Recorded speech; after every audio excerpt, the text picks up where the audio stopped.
Baik, untuk hari ini kita akan membahas tentang persediaan ya.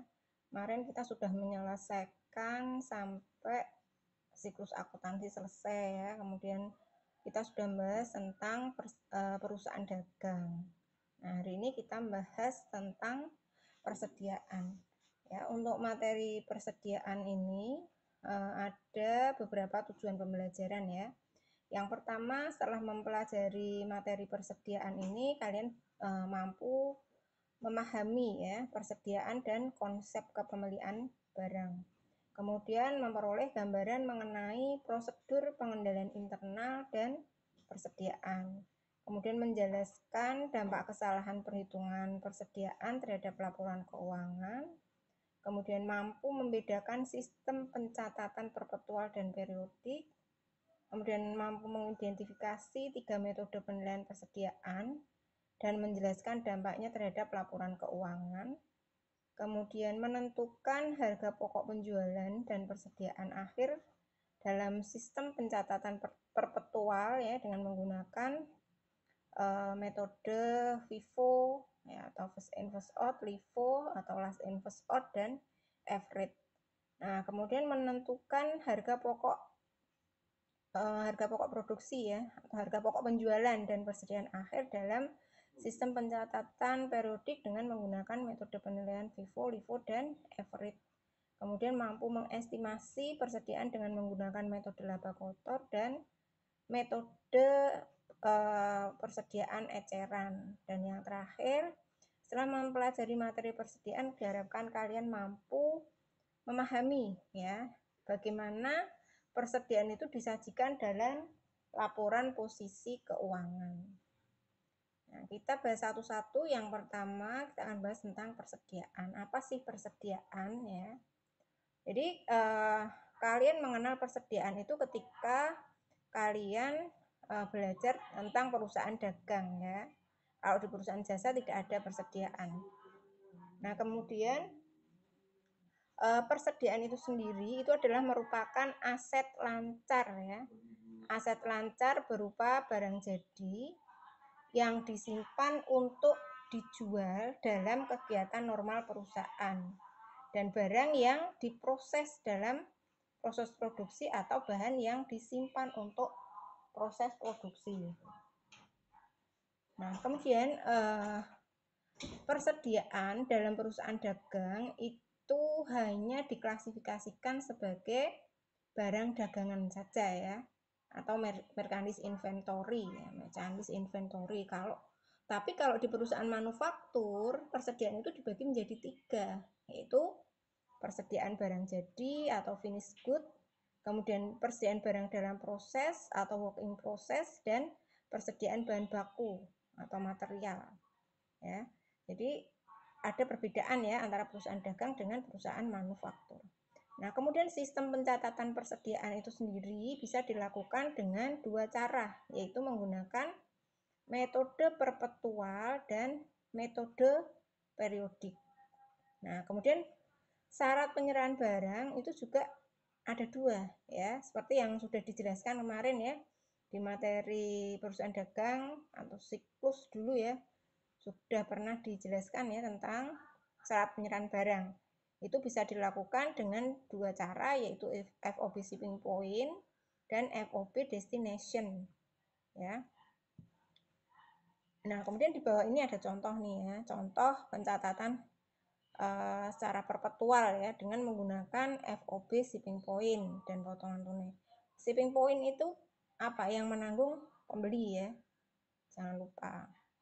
Shipping point. Sedangkan kalau destination itu yang menanggung adalah penjual. Nah, kemudian contohnya ya. Contoh yang pertama yaitu ini misalnya ya. Jadi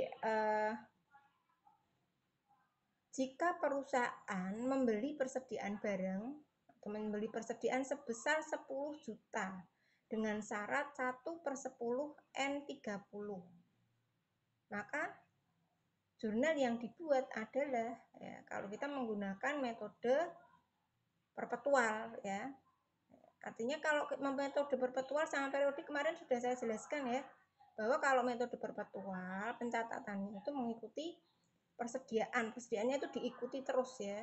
Jadi setiap saat perusahaan bisa mengetahui berapa saldo persediaannya. Jadi kalau menggunakan metode perpetual ada transaksi seperti ini, ya misalnya nih ya, maka jurnalnya adalah persediaan barang dagangan, kreditnya utang dagang ya, sebesar 10 juta. Nah, kalau terdapat ongkos angkut sebesar 1 juta dengan FOB shipping point dan atas ongkos angkut itu perusahaan membayar tunai, maka jurnalnya kalau yang menanggung pembeli artinya ongkos angkut itu dia akan masuk di akun persediaan ya, karena dia akan menambah nilai persediaan ya. Jadi kan nanti akan dibeban ketika kita mau mencari harga pokok penjualan itu dia salah satu yang masuk ya, ongkos angkut pembelian ya. Jadi jurnalnya adalah persediaan barang dagangan, kreditnya kas karena dibayar secara tunai. Nah, kalau misalnya ongkos angkut masuk tadi sebesar 1 juta dengan syarat shipping point itu dibayar dulu oleh penjualnya. Maka berarti kan ini belum dibayar ya. Ya, jadi maka akan ditambahkan dalam faktur pembelian barang dagangan ya. Tidak 10 juta tapi menjadi 11 juta karena yang dibayar penjual dulu ya. Artinya di sini pembeli ngutang ya, ongkos angkutnya. Maka jurnalnya adalah persediaan barang dagangan, kreditnya utang usaha sebesar 11 juta. Nah, kemudian kalau pelunasan bagaimana jurnalnya? Ya, jika misalnya perusahaan tadi kan ada syarat ya 1/10 N30, artinya perusahaan pembeli akan mendapatkan potongan 1% jika dia membayar maksimal itu 10 hari setelah tanggal pembelian. Nah, misalnya si pembeli itu melakukan pelunasan dalam jangka waktu 10 hari dari tanggal transaksi, maka dia akan mendapatkan potongan ya. Maka jurnalnya adalah ya, berarti kan tadi yang utangnya tadi ya 11 juta ya utangnya. Jadi utang usahanya didebit sebesar 11 juta. Kemudian kreditnya adalah persediaan barang dagangan sebesar ini maksudnya bukan ini tadi yang sebentar, ini tadi ongkos angkutnya berapa ini? Ongkos angkutnya sebentar. Ongkos angkutnya itu 1 juta apa 100.000 sih? Ongkos angkutnya sebentar. Utang usaha sebesar 11 juta terbagi atas 2 yaitu 10 juta itu atas nilai persediaan yang dibeli. Atas persediaan yang dibeli ongkos angkutnya adalah 1 juta ya, dibayar penjual lebih dulu. Jika pembeli membayar dalam periode diskon, maka diskon hanya dihitung atas ya kita mau hitungnya diskonnya ya. Diskonnya tadi kan berarti 1/10, berarti kan perusahaan akan pembeli mendapat potongan 1% darinya bukan dari 11 juta ya, tapi dari 10 juta. Karena yang 11 juta tadi kan yang 1 juta merupakan ongkos angkut ya. Jadi diskonnya itu dari nilai persediaan yang dibeli tadi. Persediaan yang dibeli kan 10 juta, berarti potongannya adalah 100.000 ya. Berarti jurnalnya adalah utang usaha sebanyak 11 juta. Kreditnya persediaan barang dagangan kan mengurangi ya, karena tadi kan nilai 11 juta itu ongkos angkut plus nilai persediaan itu kan waktu kita beli pertama itu kan menjurnalnya adalah persediaan barang dagang, kreditnya utang dagang sebesar 11 juta ya. Maka ketika perusahaan membayar di tanggal diskon, maka jurnalnya adalah yang diskon tadi adalah mengurangi persediaan ya. Persediaan barang dagangan berkurang di kredit sebesar 100.000, maka kas yang dibayar tidak 11 juta tapi hanya 10.900.000 karena ada potongan pembelian. Tuh ya. Nah, kemudian jadi persediaan itu perlu adanya pengendalian intern ya, dengan tujuan untuk ini ya, mengamankan persediaan dan melaporkannya secara tepat dalam laporan keuangan. Nah, ini kita masuk ke pengendalian ya. Jadi pengendalian itu sendiri ada dua ya, yaitu pengendalian preventif dan pengendalian detektif. Kalau pengendalian preventif itu artinya pengendalian sebelum terjadi kesalahan ya. Jadi untuk mencegah kesalahan dan kekeliruan pencatatan ya. Jadi dicegah sebelum ada kesalahan. Sedangkan kalau pengendalian detektif itu adalah pengendalian yang dilakukan untuk mendeteksi kesalahan atau kekeliruan yang sudah terjadi. Jadi artinya di sini sudah terjadi kekeliruan, tapi bagaimana cara mendeteksi kekeliruan tadi. Jadi caranya bagaimana? Perusahaan harus menghitung persediaannya di akhir periode secara tepat ya. Agar laporan yang disajikan nanti menjadi akurat ya. Jadi perusahaan harus menghitung persediaannya pada akhir periode secara tepat agar laporan keuangan yang disajikan itu akurat. Nah, kesalahan dalam penyajian persediaan akan berdampak pada laporan keuangan. Ya. Kesalahan dapat terjadi karena misalnya menghitung unit atau biaya persediaan ya. Atau bisa juga kesalahan dalam mengakui hak kepemilikan atas barang dalam perjalanan. Nah, misalnya tadi kalau shipping point itu kan ketika barang itu pemindahan kepemilikan kan ketika barang itu sudah keluar ya dari gudang penjual atau sampai di jasa angkut ya. Nah, tapi kalau yang destination kepemilikan barang itu kan baru berpindah ketika barang itu sudah sampai di gudang penjual. Artinya ketika barang itu baru diantar oleh si penjual masih dalam perjalanan, itu kan masih harus tetap diakui karena itu akan menambah persediaan barang bagi perusahaan. Itu namanya adalah kepemilikan yang masih ada dalam perjalanan. Nah, ada beberapa dampak yang disebabkan karena adanya salah penyajian ya, salah saji. Kalau misalnya gimana? Kalau misalnya persediaan itu disajikan terlalu tinggi ya. Jadi kalau misalnya nilai persediaan itu disajikan terlalu tinggi, maka harga pokok penjualan yang disajikan itu akan menjadi terlalu rendah.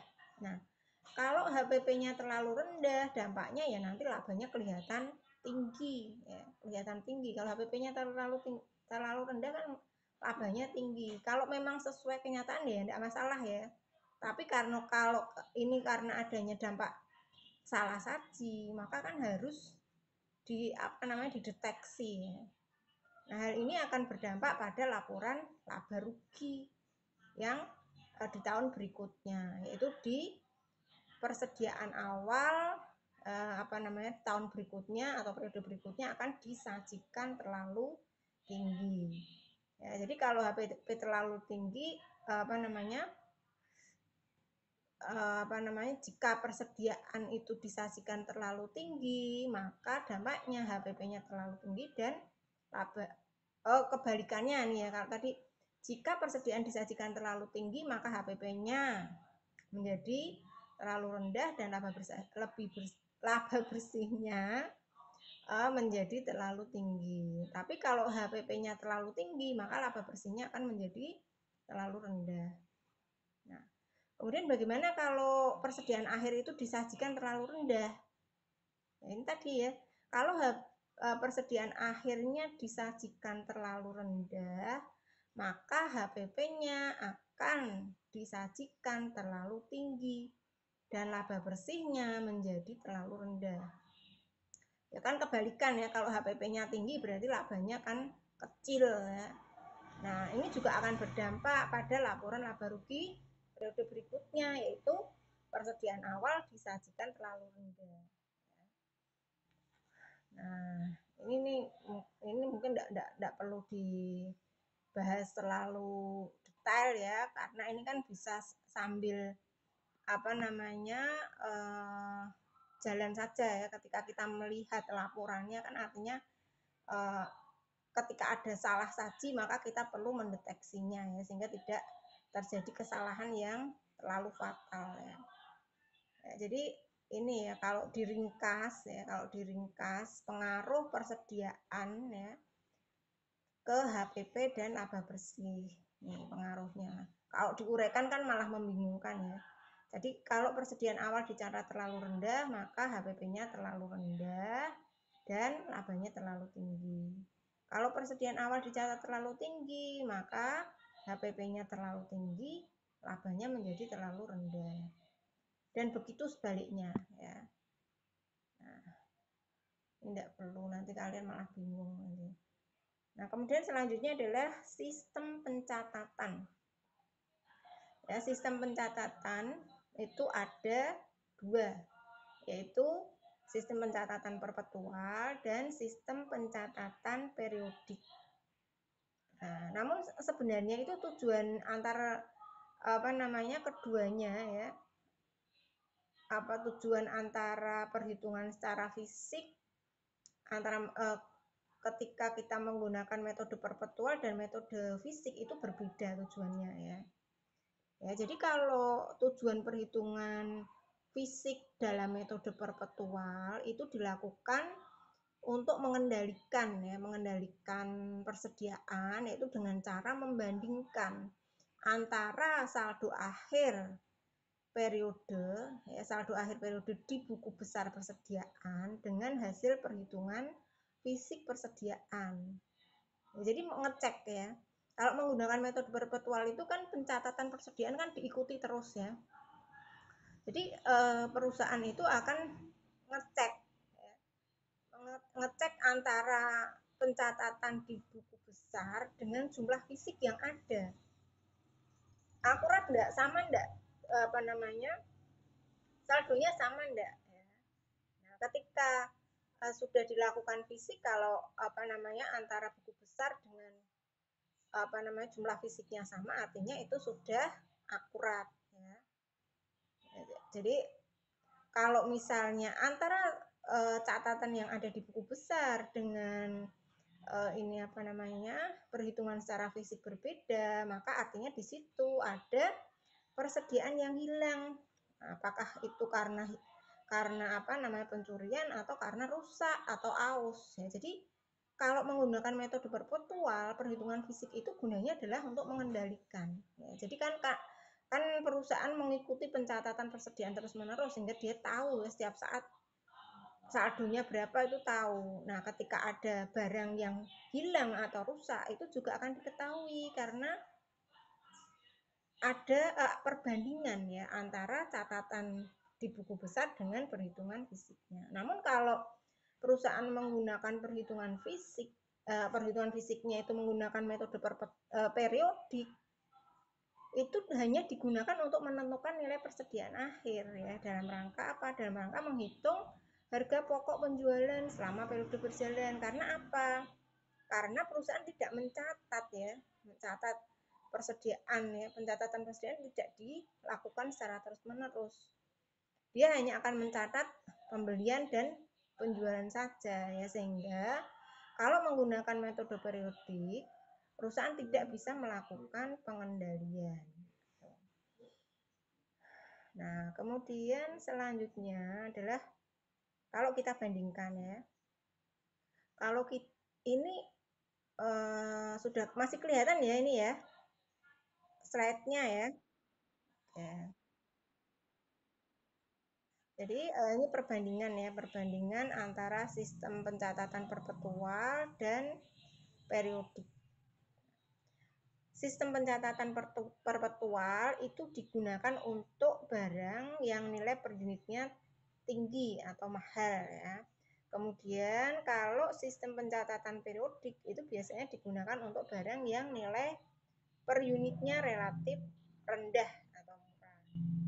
Kemudian sistem pencatatan perpetual itu dia menyelenggarakan pencatatan yang berkelanjutan atas semua persediaan ketika dia melakukan pembelian atau penjualan. Sedangkan kalau menggunakan metode periodik, perusahaan tidak menyelenggarakan pencatatan yang berkelanjutan. Kemudian yang ketiga, sistem perpetual menghitung persediaan yang ada di tangan setidaknya sekali dalam setahun.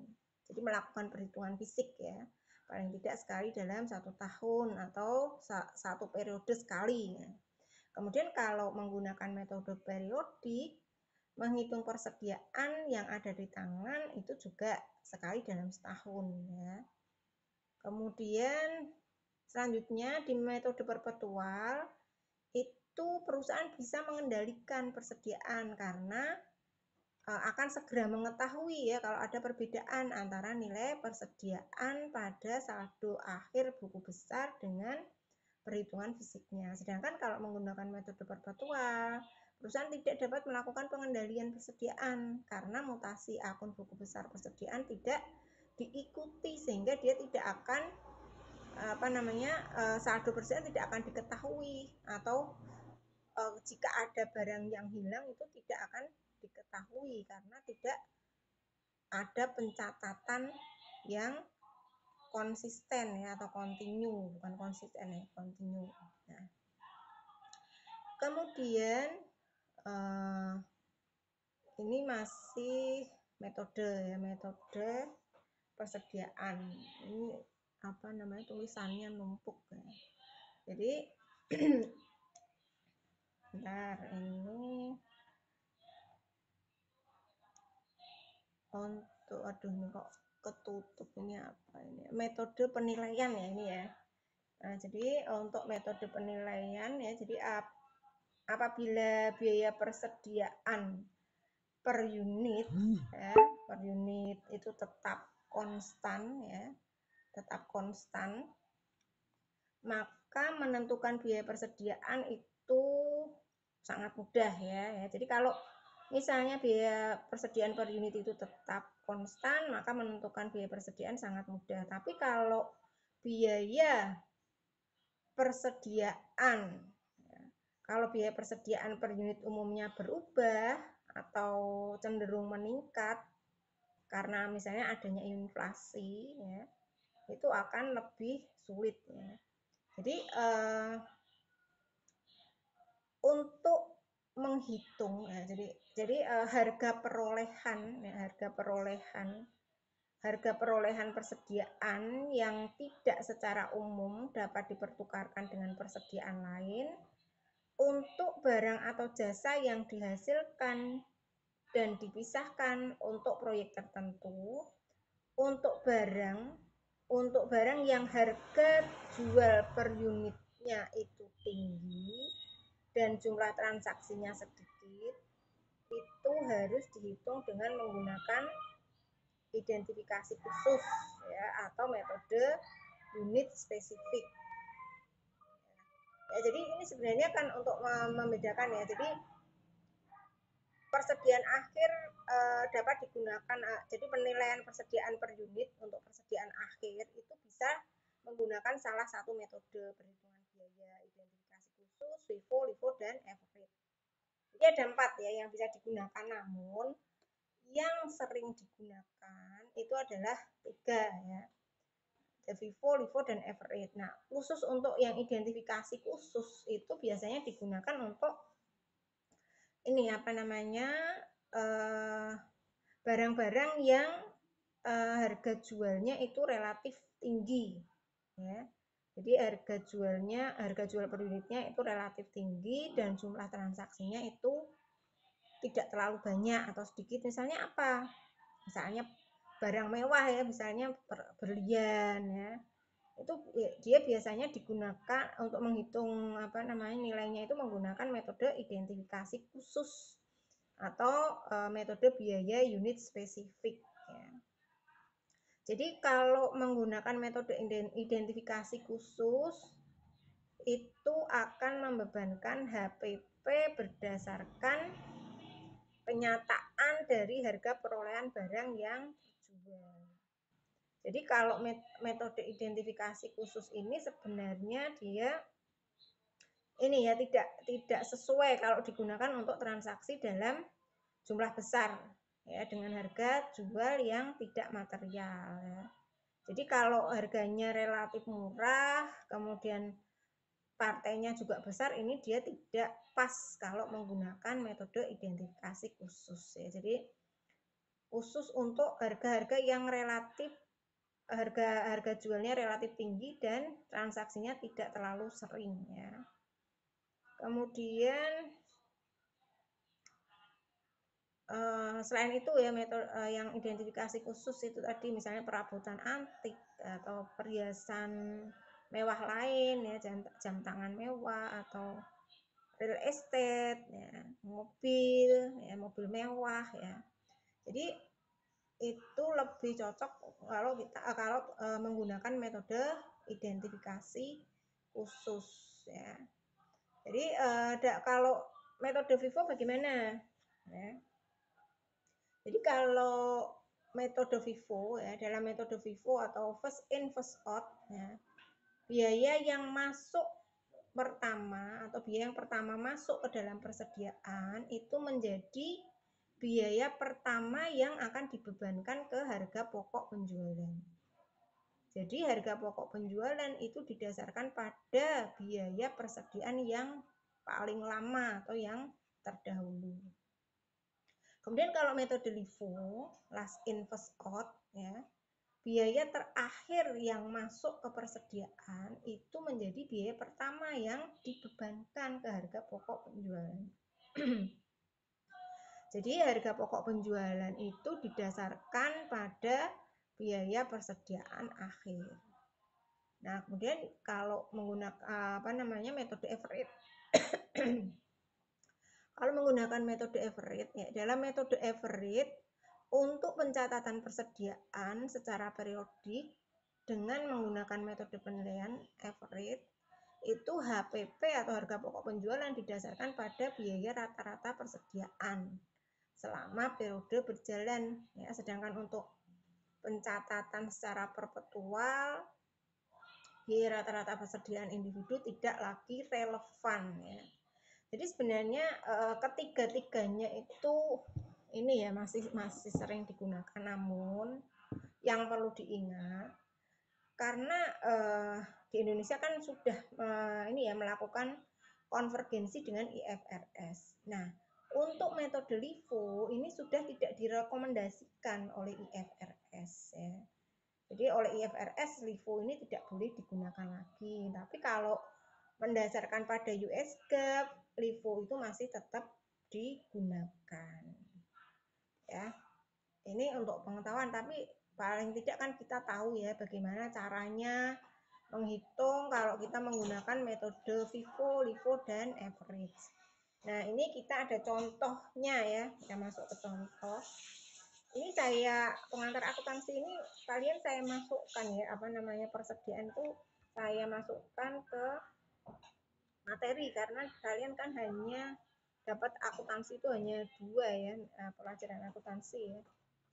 Jadi sebenarnya kalau di pengantar akuntansinya anak akuntansi ini persediaan ini tidak hanya dibahas di pengantar akuntansi.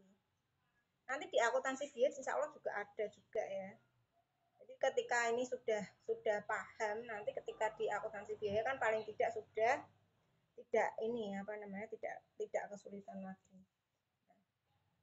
Ini contohnya ya, contoh kita menggunakan sistem perpetual ya. Jadi informasi persediaan barang tipe A selama bulan Juni 2017. Nah, ini ada di sini. Ini tanggal yang pertama, ini tanggal, keterangan, kuantitas. Ini sebenarnya kan harusnya di kotak-kotak ya. Ini enggak ibu kotak-kotak nih. Cuma ini ada yang 100 nih harusnya geser ke kanan ya.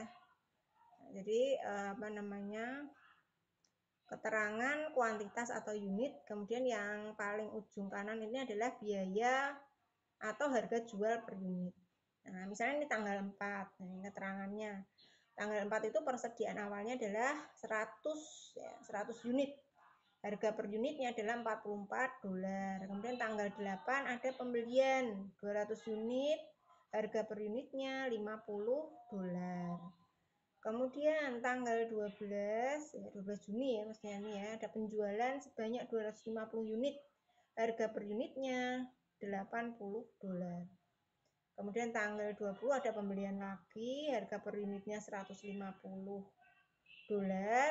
Kemudian biaya harga jual per unitnya adalah $22. Yang terakhir tanggal 28 itu ada penjualan 100 unit. Harga per unitnya adalah $90. Nah, oke, kita mau mencoba ya, kita mau mencoba memasukkan atau menggunakan metode yang pertama yaitu metode FIFO. Coba saya tak masuk kamar ini soalnya anak saya online semua ini. Bentar. Online semua masuk. Oke, nanti kalau tiba-tiba putus nanti bilang ya.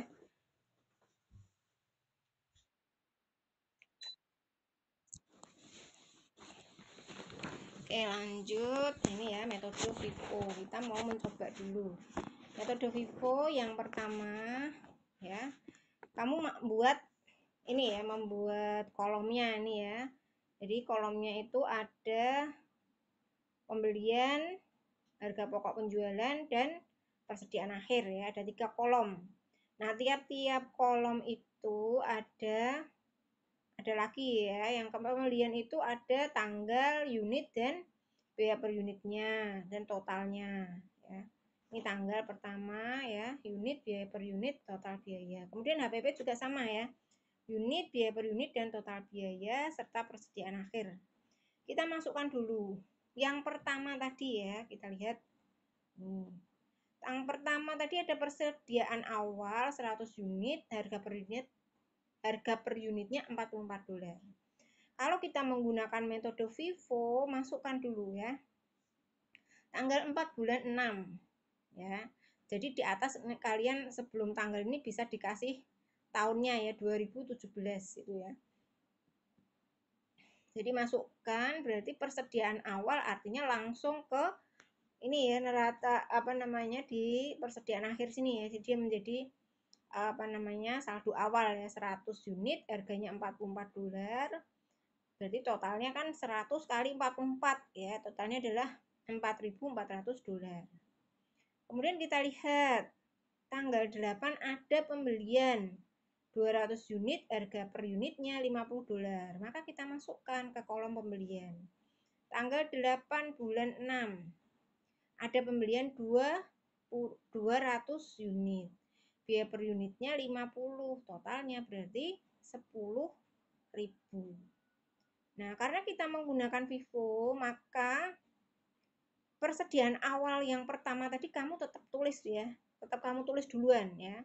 Yaitu yang dari tanggal 4 tadi ya, 100 unit, harganya $44, totalnya $4.400. Baru setelah itu kamu tulis di baris berikutnya, pembelian tadi 200 unit, harga per unitnya 50, totalnya 10.000. Jadi yang terakhir ini adalah merupakan total ini ya, total persediaannya ya. Kemudian tanggal berapa lagi ya? Tanggal 12 ada penjualan 250, harganya 80 unit. $80. Kita masukkan ya di harga pokok penjualan tanggal 12 Juni. Karena kita menggunakan FIFO, maka yang kita keluarkan dulu adalah yang pertama ya. First in, first out. Barang yang pertama kali masuk maka kita keluarkan dulu. Ya, yang 100 unit yang harganya $44 kita keluarkan dulu. Ya, habis semua kan ya. 100 unit. Yang dijual tadi kan 250. Karena masih kurang maka kita ambilkan yang harga 50 unit 50 ya. $50. Ya, jadi yang 200 unit harganya $50 kita ambil 150. Ya, 150 kali 50 7.500. Sehingga di sini sisa saldonya kan tinggal 50 yang harganya $50, yaitu 2.500. Kemudian kita masukkan lagi pembelian tanggal 20, ada pembelian 150 unit harganya $52. Kita masukkan di pembelian tanggal 20 ya. Nah, jadi 20 Juni ada 150 unit harganya 52, totalnya 7.800. Berarti langsung masuk di saldo persediaan akhir ya. Berarti masukkan dulu saldo, saldo terakhirnya 50 unit dengan harga $50, 2.500 masukkan dulu, baru setelah itu pembeliannya tadi berapa ya, 150 unit harga $52, totalnya 7.800. Kemudian kita lihat lagi ada penjualan tanggal 28, 100 unit harganya $90. Kita masukkan tanggal 28 di HPP ya. Jadi kita keluarkan dulu ya saldo yang pertama tadi 50 unit yang harganya $50 kita keluarkan dulu ya.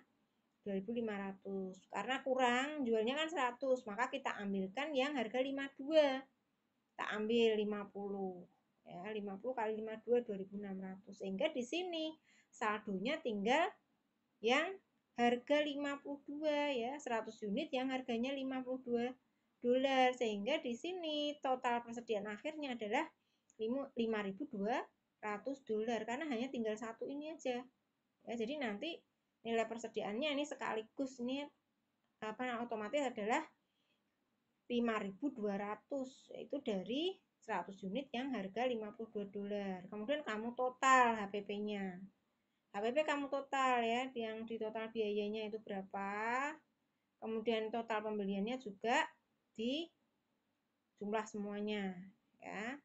Nah, kemudian kita cari laba kotornya. Laba kotornya berapa? Laba kotor rumusnya adalah penjualan dikurangi dengan HPP. Kalau kita mencari penjualan artinya harga jualnya tadi sesuai dengan yang ada di soal tadi. Kalau di sini kan kamu tidak sesuai dengan harga jual ya. Ini kan sesuai dengan first in first out tadi ya. Barang yang masuk pertama kita keluarkan yang pertama. Maka ketika menghitung penjualan ya kita hitungnya dari sini ya. Penjualan yang pertama tadi 250 kali $80 ditambah 100 unit dikalikan $90, totalnya berapa itu ya, ditambah nih ya, kemudian dikurangi dengan HPP-nya. HPP-nya kan 17.000, sehingga di sini ketika menggunakan metode FIFO perusahaan mengalami keuntungan sebesar berapa? Sebesar $12.000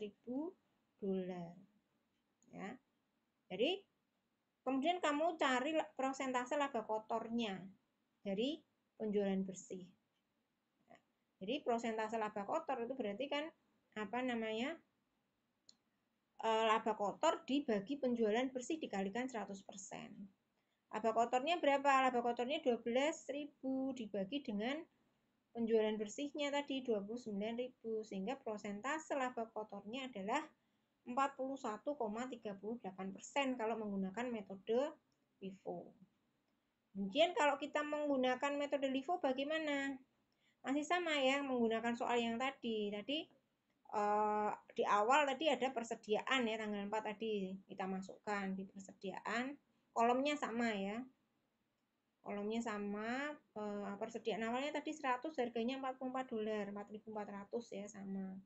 Kemudian tanggal 8 tadi ada pembelian 200 unit ya, harganya $50, totalnya 10.000. Nah, kemudian ini menggunakan moving dulu ya, moving average dulu ya. Yang paling gampang itu sebenarnya moving average ya. Jadi bukan gampang sih sebenarnya, ini ringkas ya, ringkas. Tidak terlalu banyak memakan tempat. Kalau menggunakan moving average ya, tadi ada sebelumnya ada saldo 100, harganya 4.400. Kemudian tanggal 8 ada pembelian 200, harganya 50. Maka total dulu. Totalnya ini tadi kan 4.400 ditambah 10.000. Berarti kan 14.400 ya. Kita tulis di sini dulu. Kemudian total unitnya berapa? 44 ditambah 50. Ya kan? 44 ditambah 50 dibagi 300 unit. Maka kok bukan ini ya, jadi apa namanya, 4.400 ditambah 10.000 dibagi 300 ya, 300 ini jadi 100 unit ditambah 200, maka akan ketemu biaya per unitnya adalah $48. Itu caranya ya. Kemudian tanggal 12 tadi ada penjualan, karena kita menggunakan moving average ya, tidak perlu nyari yang mana dulu ya, karena harganya sudah sama ya, tinggal diambil saja. Masih ada saldo 300 dijual 250, artinya di sini kita keluarkan ya yang 250 harganya $48 ya, 12.000 totalnya, sehingga di sini persediaan akhirnya unitnya tinggal 50, harganya $48, total biayanya 2.400. Kemudian tanggal 20 Juni ada pembelian lagi 150 unit, harganya 52, totalnya 7.800. Nah, tadi masih ada sisa saldo 2.400, kamu tambahkan 2.400 ditambah 7.800, berarti kan 10.200, dibagi dengan total unitnya 50 tambah 150 kan 200 ya. Nah, berarti 10.200 dibagi 200 unit ya, akan ketemu $51. Kemudian tanggal 28 tadi tanggal 28 ya. Ada penjualan 100 unit. Langsung diambil saja ya, berarti kan harganya $51 ya. 300 100 unit kali $51, 5.100, sehingga di sini saldo akhirnya kalau unitnya sama ya, kalau menggunakan Vivo, Livo atau Eveready pun jumlah unit yang tersisa itu sama, itu 100 unit. Yang berbeda itu harga pokoknya ya. Jadi kalau tadi menggunakan metode Vivo, HPP-nya persediaan akhir kan 52 ya, tapi kalau menggunakan Eveready itu 51 ya, sehingga total biayanya persediaan akhirnya adalah 5.100 ya. Kemudian sama ya, cari laba kotornya berapa. Laba kotornya ya berarti penjualannya kan sama ya, penjualannya menggunakan perhitungan yang sama, 250 kali 80 ditambah 100 kali 90 dikurangi HPP-nya yang berbeda. Kalau kita menggunakan metode Vivo tadi, HPP-nya adalah 17.000 ya. Tapi kalau menggunakan Eveready adalah 17.100, sehingga di sini akan berbeda ya. Laba bersihnya akan berbeda ya. Ketika menggunakan Vivo, laba bersihnya kan 12.000 ya. Tapi ketika menggunakan Eveready, laba bersihnya hanya 11.900, sehingga persentase laba kotornya juga akan berbeda ya. 11.900 dibagi 29.000 kali 100%, sehingga ketemu 41,3%. Lebih rendah ya kalau kita bandingkan dengan Vivo. Kemudian yang ketiga, kita mau masukkan menggunakan metode LIFO dengan contoh yang sama. Persediaan awal masih sama ya, kita masukkan dulu. Kemudian tanggal 8 ada pembelian 200 unit ya. Kemudian harganya 50, totalnya 10.000 ya. Ini masukkan dulu juga ya, masukkan. Yang berbeda itu nanti kalau ada di transaksi penjualan. Kalau transaksi pembelian itu Vivo sama ya.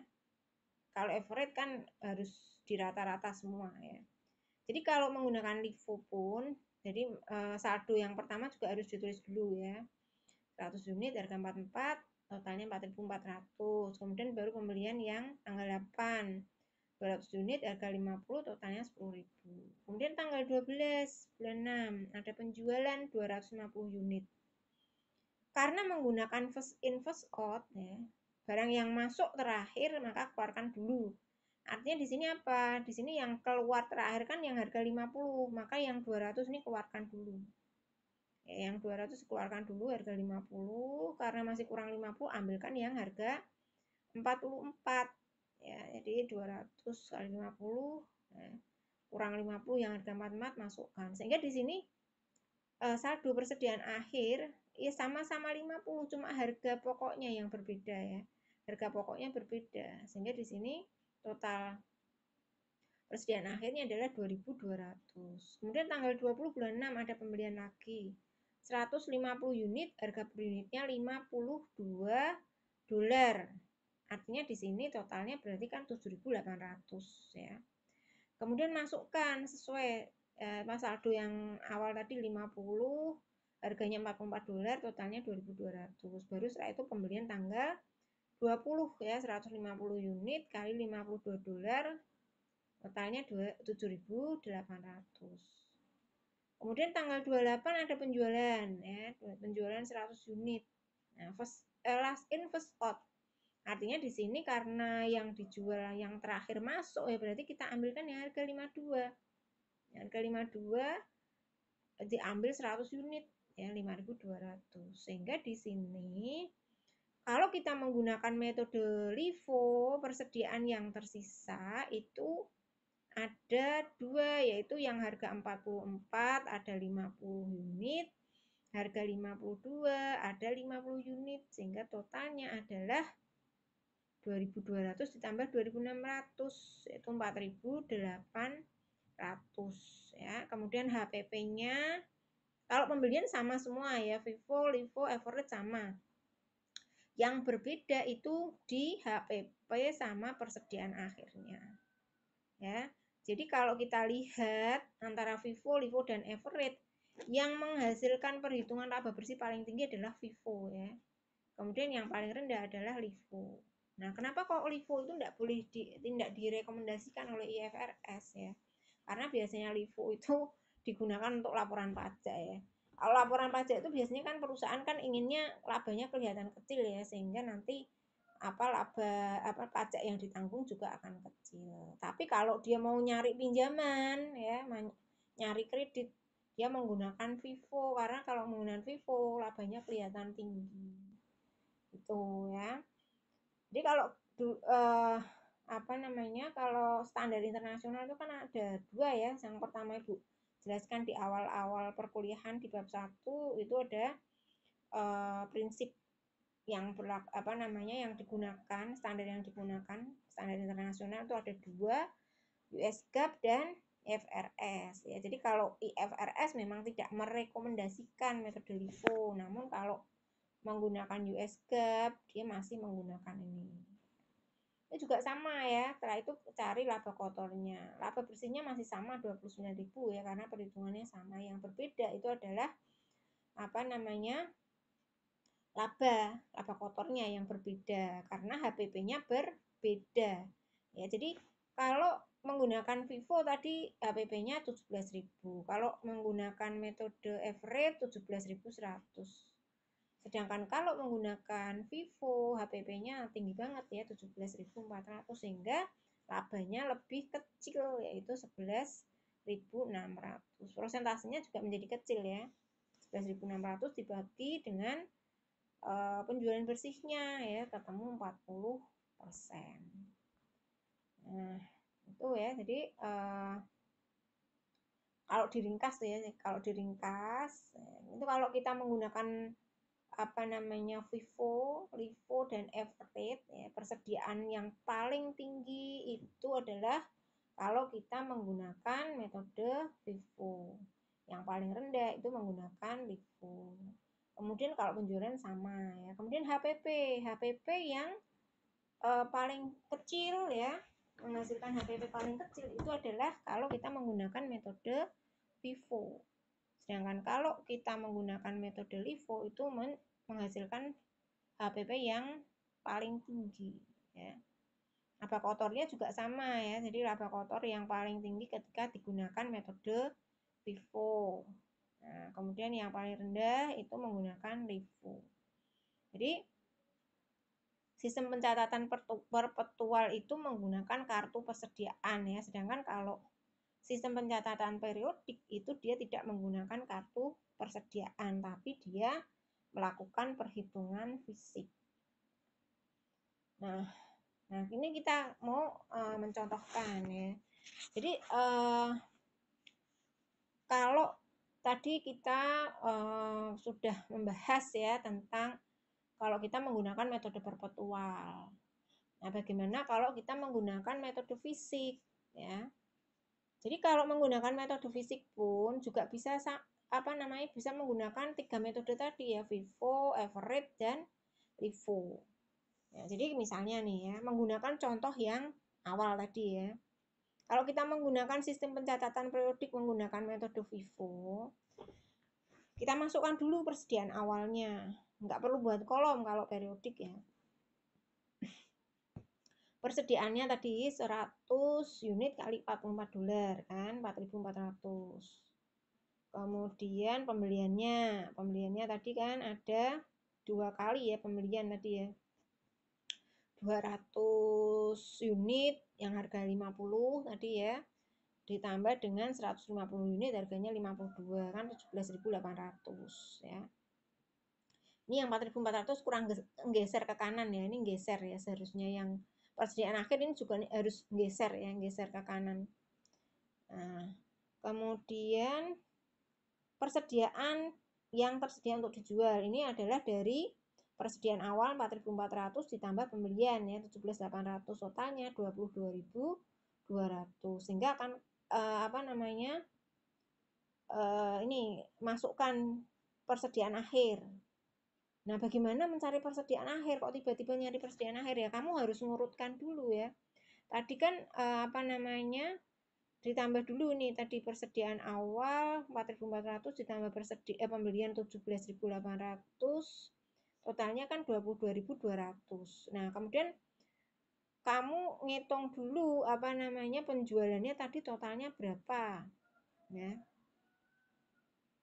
22.200 persediaan akhirnya kan kalau misalnya kamu tidak ngitung perpetual kan kamu nggak bisa langsung ketemu 100 yang harga 52. Tapi yang buat patokan itu karena di contoh soalnya itu pembelian terakhir itu harganya 52, artinya di sini kan pasti yang terakhir kan yang masih tersisa. Yang masih tersisa itu adalah harga yang paling akhir ya 52. Nah, tinggal kamu ngitung yang di tadi totalnya berapa ya, 100 ditambah 200 kan pembeliannya. 100 ditambah kemudian ada tanggal 8 tadi ada pembelian, berarti totalnya 300 ya. 300, kemudian tanggal 12 tadi ada penjualan. Penjualan kan artinya kan di sini kan 250 kan artinya di sini yang dijual kan harga 44 dulu kan, 44. Ini tadi ada 300 kan berarti tinggal 50 ya. 50 itu harganya yang 52. Nah, artinya di sini masih yang harga 52. Kemudian ada ndak lagi tanggal 20 ada pembelian lagi 150 kan berarti jadi 250 ya. Sebentar. Ini tadi yang 200 harga 50 maksudnya. Yang pertama tadi ya persediaannya awal 100 harga 44, kemudian ditambah 200 yang harga 50. Kan 300 nih ya, yang kemudian dijual tanggal 8 kan dijual. Tanggal 12 kan dijual 250, kan berarti tinggal 50 yang harganya 50. Kemudian tanggal 20 perusahaan membeli lagi 150, harganya 52. Kan berarti di sini ada persediaan 50 yang harga 50 sama 150 yang harga 52. Kemudian tanggal 28 itu ada penjualan 100, kan berarti yang 50 dihilang dulu ya. Hilang dulu, ambil, oh berarti tinggal 100 unit yang harganya 52. Ya diurutkan ya kalau kan, tapi kalau menggunakan pencatatan perpetual kan kamu bisa langsung kelihatan nih, oh tinggal ini, karena diikuti terus pencatatannya. Tapi kalau periodik kan tidak diikuti ya. Jadi kamu harus ngitung persediaan akhirnya dulu ya. Jadi kan ketemu persediaan akhirnya itu berarti 100 unit harganya $52. Atau kalau gampangnya ya gitu aja. Yang paling gampang tadi 100 ditambah 200 300. Kemudian pembelian terakhir tadi 150 harganya 52. Kemudian penjualannya berapa? Kan berarti pembeliannya 100 persediaan awal 100 ditambah 200 ditambah 150 kan 300 berarti 450. Penjualannya berapa? penjualannya 250 tambah 100 kan 350 ya. Berarti kan 450 dikurangi 350 kan 100. Oh, berarti harga terakhirnya adalah harga yang pembelian terakhir ya. Gitu, yang paling gampang seperti itu ya. Artinya di sini kamu bisa langsung lihat pembelian persediaan awal sama pembelian berapa dikurangi dengan penjualannya. Ya, kalau FIFO berarti harga yang dipakai adalah harga yang terakhir gitu. Yang paling mudah. Nah, kemudian setelah itu kan ketemu nih ya. Nah, jadi dikurang persediaan awal ditambah pembelian ketemu barang tersedia untuk dijual, kemudian dikurangi dengan persediaan akhir akan ketemu HPP. HPP-nya 17.000 ini harusnya ke kanan ya, di bawahnya 5.200. Nah, kan juga ketemu juga nih ya. Kemudian laba kotornya sama ya, perhitungannya sama seperti yang ada di periodik. Kalau kita menggunakan FIFO baik secara perpetual maupun periodik itu menghasilkan laba bersih yang sama. Sehingga persentase laba kotornya juga sama. Nah, kita lihat kalau kita menggunakan metode average ya. Jadi kalau menggunakan metode average sebenarnya lebih mudah juga nih ya. Nah, masukkan dulu juga yang persediaan awal ya 4.400. Kalau ini kan di rata-rata terus ya. Kemudian pembelian ada 2 kali, itu pembelian harga 50 sama 52 ya. Ya tinggal dihitung saja tadi ya. Ini kan bisa 44 ditambah ya. Pembeliannya berarti berapa? Ini 17.800 ya. Kemudian persediaan yang tersedia untuk dijual 4.400 tambah 17.800 ya, 22.200. Kemudian biaya perhitungan rata-rata per unitnya. Berarti kan totalnya berapa? 22.200 dibagi total pembeliannya sama persediaan awalnya tadi 450 sehingga ketemu total rata-rata biaya rata-rata per unitnya adalah 49,33. Lebih mudah kalau ini ya. Kemudian berarti ketemu persediaan akhir. Kalau persediaan akhir mau FIFO, LIFO dan average kan mesti unitnya sama kan? Sama-sama 100. Yang berbeda itu hanya harga pokok per unitnya. Jadi persediaan akhirnya adalah 4.933 sehingga HPP-nya ketemu ya. Ini kan berarti ketemu 200 dikurangi 4.933 yaitu 17.267. Kemudian dicari HPP laba kotornya. Nah, jadi kalau kita lihat, kalau kita menggunakan metode perpetual, kalau menggunakan metode average ya, baik kalau kita menggunakan perpetual itu laba yang dihasilkan tadi berapa? 11 berapa kalau menggunakan metode perpetual? Menggunakan metode average kok maksudnya ya. Metode perpetual yang average itu laba bersihnya adalah 11.900 ya. 11.900. Nah, tapi kalau menggunakan metode periodik, itu laba bersihnya adalah 11.733. Berbeda ya. Nah, kalau kita menggunakan perpetual, metode perpetual dengan pencatatan periodik itu ternyata kalau average itu menghasilkan laba yang berbeda. Kalau LIFO juga sama ya, ini beda juga ya. Kalau LIFO tadi kalau menggunakan perpetual kan labanya 11.600, tapi ketika menggunakan periodik menghasilkan laba 11.200. Nah, kalau LIFO caranya bagaimana? Ya sama saja ya. Kita masukkan persediaan awalnya, kemudian pembeliannya juga di total. Totalnya 17.800. Pembelian sama semua ya. FIFO, average, LIFO sama. Yang berbeda tadi persediaan akhirnya ya. Persediaan akhirnya persediaan barang dijualnya sama. Ya, 4.400 ditambah 17.800 22.200. persediaan akhir, kalau metode FIFO tadi yang dipakai harga per unitnya adalah yang terakhir, tapi kalau LIFO yang dipakai adalah yang awal ya, yaitu harga 44 ya, sehingga di sini persediaan akhirnya adalah 4.400 sehingga HPP-nya adalah 17.800 ya. 17.800 sehingga menghasilkan laba 11.200, prosentasenya 38,62. Ini ya, jadi kalau menggunakan perpetual maupun periodik, kalau menggunakan metode FIFO itu menghasilkan laba yang sama. Tapi kalau kita menggunakan average dan LIFO itu menghasilkan laba yang berbeda. Ya.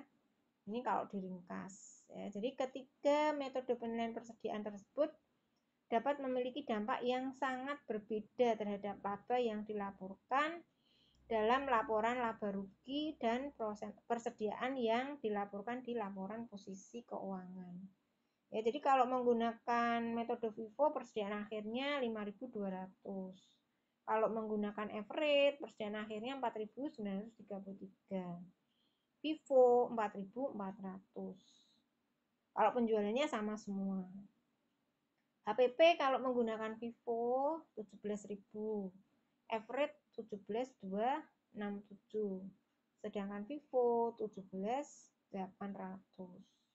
Sehingga masing-masing menghasilkan laba FIFO 12.000 ya, kemudian average 11.733 dan LIFO 11.200. Nah, jadi perusahaan yang menderita maksudnya ini ya, jadi masing-masing metode itu menghasilkan laba yang berbeda. Nah, itu ya. Kemudian selanjutnya adalah sebentar nih ya.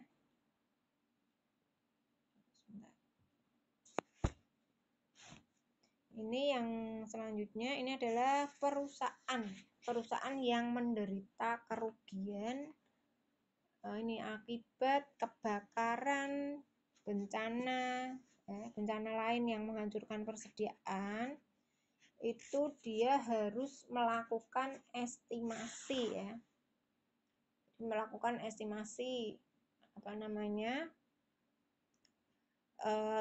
terhadap persediaan akhir, karena biasanya perusahaan asuransi itu memerlukan estimasi kerugian dan metode yang biasanya digunakan adalah metode laba kotor. Ini ya masuk ke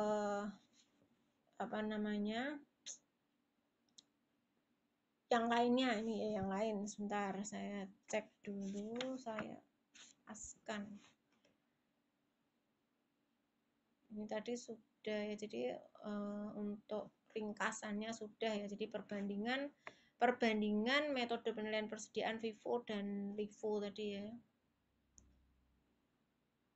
Kalau FIFO ya persediaan akhirnya itu tinggi ya, karena didasarkan pada biaya terakhir yang tinggi. Dan HPP-nya itu rendah karena didasarkan pada biaya terdahulu yang rendah. Ya, jadi ketiga metode penilaian persediaan itu bisa memiliki dampak yang sangat berbeda ya terhadap laba yang dilaporkan di laporan laba rugi dan persediaan yang dilaporkan di posisi keuangan, sehingga perusahaan itu harus memilih secara hati-hati ya metode penilaian persediaannya. Jadi perusahaan itu harus menggunakan arus biaya yang sama ya terhadap semua persediaan yang memiliki sifat dan manfaat yang sama. Kalau persediaan itu tidak memiliki sifat atau manfaat yang sama, maka perusahaan bisa menggunakan arus biaya yang berbeda.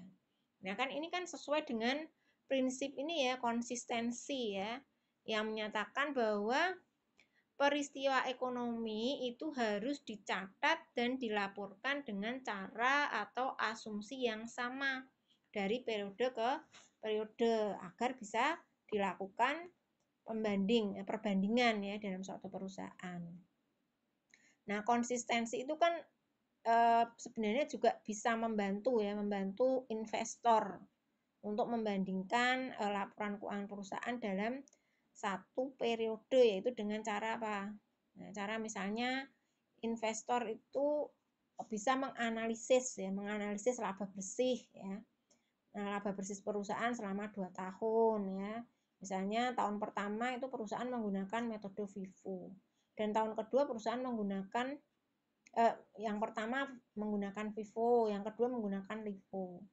Nah, berarti kan laba bersih perusahaan itu terlihat meningkat secara drastis ya. Kelihatannya yang pertama LIFO, kemudian yang kedua tahun pertama menggunakan LIFO.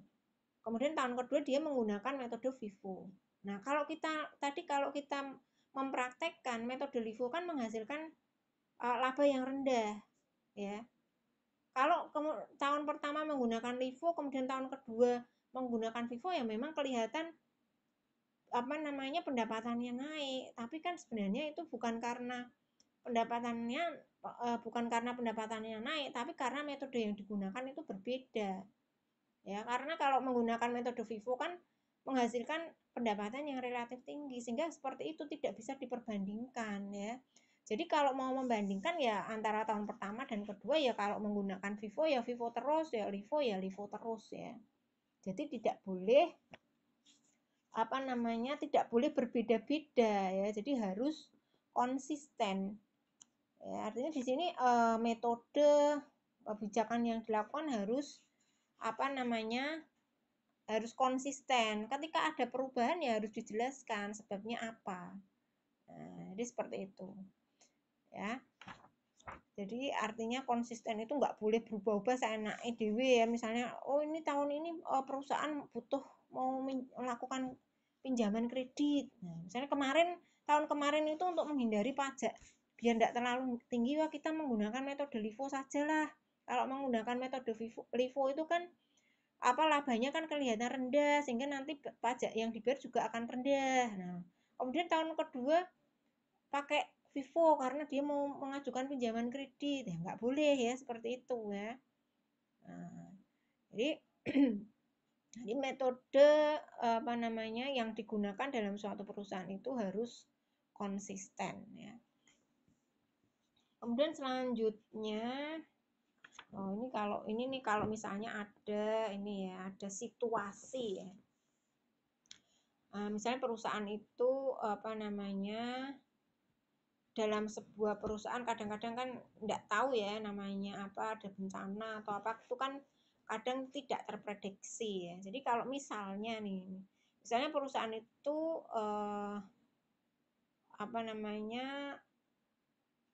ada kebakaran misalnya ya, ada bencana ya. Bencana itu kan sifatnya kan tidak terprediksi. Misalnya terjadi kebakaran atau kebanjiran atau gempa bumi. Nah, itu kan perusahaan kan tidak bisa melakukan perhitungan fisik ya. Kalau kebakaran atau gempa bumi atau kebanjiran persediaannya hilang atau rusak, itu kan perusahaan tidak bisa melakukan perhitungan fisik ya. Nah, kalau perusahaan ingin menyiapkan laporan keuangan bulanan tetapi perhitungan fisiknya itu dilakukan hanya setahun sekali ya, misalnya tadi ya, kalau menggunakan metode periodik kan perhitungannya hanya setahun sekali, padahal ada kebakaran, ada banjir kan enggak bisa dihitung ya. Jadi kalau ada kasus kebakaran ya, kalau misalnya perusahaan itu menggunakan sistem pencatatan perpetual, kalau sistem pencatatan perpetual itu ya, maka catatan akuntansi itu kan mungkin sudah terbakar juga ya. Nah, kalau perusahaan menggunakan sistem pencatatan periodik, maka perhitungan fisik tidak mungkin dilakukan. Nah, padahal perusahaan mengalami kerugian. Nah, perusahaan yang menderita kerugian akibat kebakaran yang menghancurkan persediaannya, tentu dia harus melakukan estimasi terhadap nilai persediaan akhir. Ya, karena biasanya kan perusahaan itu kan mengasuransikan perusahaannya ya. Jadi nanti kalau misalnya ada kebakaran itu dia akan bisa mendapatkan ganti. Namun kalau ada situasi semacam ini ya, perhitungan fisik tidak bisa dilakukan, catatannya juga hilang, maka yang perlu dilakukan adalah melakukan estimasi kerugian. Melakukan estimasi kerugian. Nah, biasanya metode yang digunakan untuk mengestimasi persediaan akhir itu adalah menggunakan metode laba kotor ya, atau gross profit method. Nah, untuk metode eceran atau bisa juga menggunakan metode eceran ya, metode persediaan eceran. Nah, kalau metode laba kotor itu sangat penting dalam mengestimasi persediaan untuk laporan keuangan bulanan ya. Kalau perusahaan itu dia menggunakan sistem pencatatan periodik dan mengestimasi harga pokok barang dagangan yang rusak akibat kebakaran tadi ya. Kemudian metode laba kotor itu mengestimasi biaya persediaan akhir dengan cara menghitung prosentase laba kotor terhadap penjualan. Nah, ini kan ada perhitungannya nih ya. Jadi laba kotor itu akan diestimasi dari tingkat laba yang sesungguhnya tahun sebelumnya, sebelum terjadi kebakaran, yang disesuaikan dengan setiap perubahan yang terjadi pada harga jual dan harga pokok setiap periode berjalan. Nah, misalnya seperti ini. Nah, untuk mengestimasi perusahaan harus menyusun persediaan akhir ya. Ini berarti kan kita masukkan dulu persediaan awalnya berapa misalnya ya sebelum terjadi kebakaran. Kemudian HPP-nya, harga pokok pembelian, diestimasi ya. Kemudian akan ketemu ya, ini ditambah ini ke kanan ya. Persediaan awal ditambah harga pokok pembelian akan ketemu persediaan yang tersedia untuk dijual, kemudian dikurangi persediaan akhir akan ketemu harga pokok penjualan. Jadi untuk mengestimasi perusahaan harus menyusun kembali persediaan akhir dan harga pokok penjualan. Ya, jadi kita buat estimasi ya, misalnya penjualan kotornya berapa ya. Kemudian dikurangi dengan retur dan potongan penjualan. Kemudian dikurangi lagi diskon penjualan, akan ketemu penjualan bersih. Ini harusnya ada kurungnya ya. Ini enggak tahu nih kok bisa mencar-mencar. Sebenarnya kalau di laptop itu juga lurus loh, ini kok di sini kok jadi kocar-kacir semua nih ya. Jadi penjualan kotor dikurangi retur dan potongan penjualan, kemudian dikurangi diskon penjualan akan ketemu penjualan bersih, kemudian dikurangi dengan estimasi laba kotor ya, perkiraan ya, sehingga nanti akan ketemu estimasi harga pokok penjualan. Kemudian langkah yang kedua, ini tadi yang langkah pertama ya, sampai yang merah-merah nih ya. Ini yang hitam ini sendiri ya. Kalau yang hitam langkah kedua itu persediaan awalnya berapa ya. Kemudian pembelian kotor dihitung dulu, pembelian kotor dikurangi dengan retur dan potongan pembelian, dikurangi diskon pembelian akan ketemu penjualan bersih. Pembelian bersih. Kemudian ditambah dengan ongkos angkut. Ini kan tadi pembelian kotor ditambah dikurangi retur, dikurangi diskon pembelian akan ketemu pembelian bersih kan, ditambah ongkos angkut masuk. Ini akan ketemu harga pokok penjualan ya. Harga pokok penjualan kemudian ditambahkan dengan persediaan awal tadi akan ketemu persediaan yang tersedia untuk dijual. Kemudian dikurangi dengan estimasi harga pokok penjualan ya, yang berasal dari langkah pertama tadi, estimasi harga pokok penjualan tadi. Ini akan ketemu persediaan akhir ya. Nah, kemudian Untuk metode eceran ini enggak saya sampaikan ya di sini ya. Ini apa namanya? Nanti kamu nanti saya apa namanya? Sampai di sini aja lah, sampai metode laba kotor saja ya. Biar enggak terlalu banyak. Jadi untuk sebentar. Oh, ini berarti sudah selesai. Sudah selesai ini berarti tugas kalian ya, mempraktekkan persediaan. Ini tadi kan sudah saya jelaskan ya secara detail tadi ya untuk persediaan, menghitung persediaan bagaimana. Ini kamu tinggal masukkan tadi, memasukkan menggunakan 3 kolom tadi ya. 3 kolom yang sudah Ibu contohkan tadi. Coba ini kamu praktekkan. Ini ada beberapa transaksi, ada persediaan awal, pembelian, penjualan, retur. Kalau retur apa? Retur masuknya nanti di penjualan tapi mengurangi ya, mengurangi penjualan ya, jangan lupa. Mengurangi penjualan apa namanya? Mengurangi penjualan tapi nanti dia akan menambah ke persediaan akhir ya. Retur itu kan artinya kita jual tapi dikembalikan lagi. Kalau dikembalikan lagi kan berarti nilai persediaan akhirnya kan nambah ya. Tapi kalau retur pembelian itu mengurangi pembelian ya. Nah, berarti dia akan mengurangi persediaan akhir. Itu ya bedanya ya. Tadi kan di contohnya Ibu kan tidak ada retur tuh ya. Jadi kalau retur penjualan nanti akan mengurangi nilai persediaan akhir sama penjualan. Sedangkan retur pembelian akan mengurangi pembelian dan persediaan akhir. Kalau retur penjualan menambah ya, menambah persediaan akhir ya. Nah, jadi ini sesuai dengan permintaannya. Ya, hitung nilai persediaan akhir, harga pokok penjualan, laba kotor, dan prosentase laba kotor jika perusahaan menggunakan metode FIFO, LIFO, dan average. Ya, jadi itu tugas kalian. Ya, seperti biasanya nanti di-upload di IV. Ya.